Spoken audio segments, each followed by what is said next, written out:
السلام علیکم دوستوں، کافی دنوں سے الیکشن کے بعد سے میں یہ نوٹس کر رہی تھی کہ صحافی نون لیگ کے اوپر پے در پے کنٹینیوسلی تابڑ توڑ حملے کر رہے ہیں۔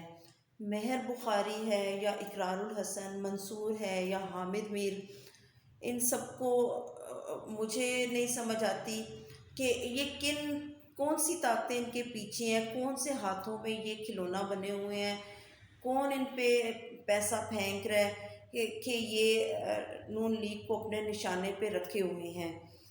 جیسے ابھی میں دیکھ رہی تھی مہر بخاری کا، پچھلے 2 دن سے مہر بخاری کے بارے میں صرف اتنا کہوں گی کہ آپ جو ہیں، جو آپ کا صحافتی لیول اور جو آپ کا بیک گراؤنڈ ہے، آپ ایک سیاسی لیڈر کو ہٹ کر رہی ہیں، تو آپ یہ کیسے سوچ سکتی ہیں کہ آپ اس جماعت کے ورکر سے، سوشل میڈیا ایکٹیوسٹ جو بیٹھے ہوئے ہیں، ان سے اپنے آپ کو بچا سکیں گی؟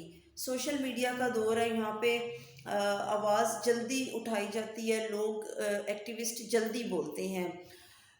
آپ نے پھر جو کیا، پھر وہ آپ نے بھگت لیا، پھر آپ کے پیچھے اور صحافی میدان میں اتر آئے۔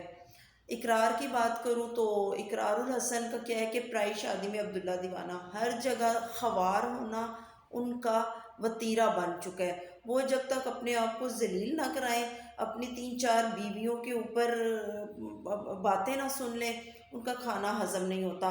اب انہوں نے کل سے کیا کیا کہ اپنی ہر ٹویٹ کے ساتھ ووٹ کو عزت دو، ووٹ کو عزت دو، کنٹینیوسلی کاپی پیسٹ کرتے جا رہے ہیں۔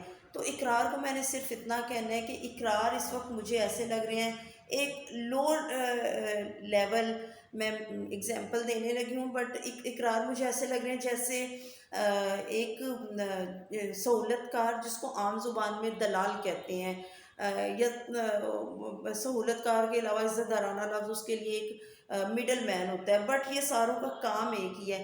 یہ اپنے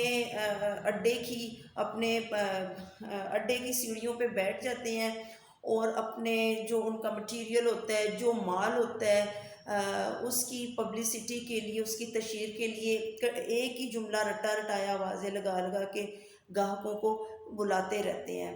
تو اقرار ویری بیڈ، آپ کے لیے دلال کا لفظ مجھے استعمال نہیں کرنا چاہیے تھا، لیکن آپ کی مثال اس وقت وہی بن چکی ہے، تو اپنے آپ کو سنبھالیں۔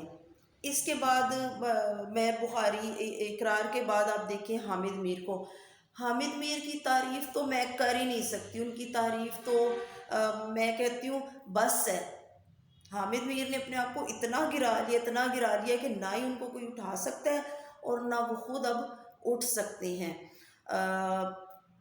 ایکچولی بات پتہ ہے کیا ہے، یہ صحافی ان کو اگر دیکھا جائے، یوٹیوبرز، نالائق یوٹیوبر صحافی بن گئے، صحافی جو ہیں وہ ہیرا منڈی کے دلال بن گئے، صرف پیسہ، ان کی جو ساری زندگی کا سکون چین ہے وہ پیسہ ہے، عزت اور ضمیر ان کے اندر مٹ چکا ہے۔ ان کے پاس بڑی بڑی گاڑیاں اور مہنگی مہنگی ہاؤسنگ سوسائٹیز میں پلاٹس، سمجھ تو آپ گئے ہوں گے۔ ایک عام آدمی یہ سب کیوں نہیں کر سکتا؟ وہ ساری عمر محنت مزدوری کرتا رہتا ہے اور 4 5 مرلے کا ایک گھر بھی نہیں بنا سکتا۔ اچھا، اس کے بعد منصور کی میں بات کروں گی۔ آپ منصور کو دیکھیں، منصور آج ایک دم سے میدان میں اتر آئے ہیں کہ نون لیگ والے صحافیوں کو یہ کہہ رہے ہیں، وہ کہہ رہے ہیں، پھر ہم بولیں گے۔ بھائی، آپ صحافیوں کو چپ کیوں نہیں کراتے؟ صحافی باز نہیں آئیں گے، نون لیگی ایکٹیوسٹ باز نہیں آئیں گے، ٹھیک ہے؟ یہ بات آپ اپنے دماغ میں بٹھا لیں، کان کھول کے سن لیں۔ اور پھر جب ہم آپ کو کہتے ہیں، آپ چیخیں مارتے ہوئے نون لیگی قیادت کے پاس جاتے ہیں، پیٹتے ہیں، بین ڈال دیتے ہیں کہ ہمیں یہ کہا، آپ کے لڑکے لڑکیوں نے یہ قابل کیا، آج آپ ایک بڑا گرا ہوا لفظ استعمال کر رہے ہیں، نون لیگ کے لونڈے لپاڑے، اینج تے پھر اینج ہی سے ہی۔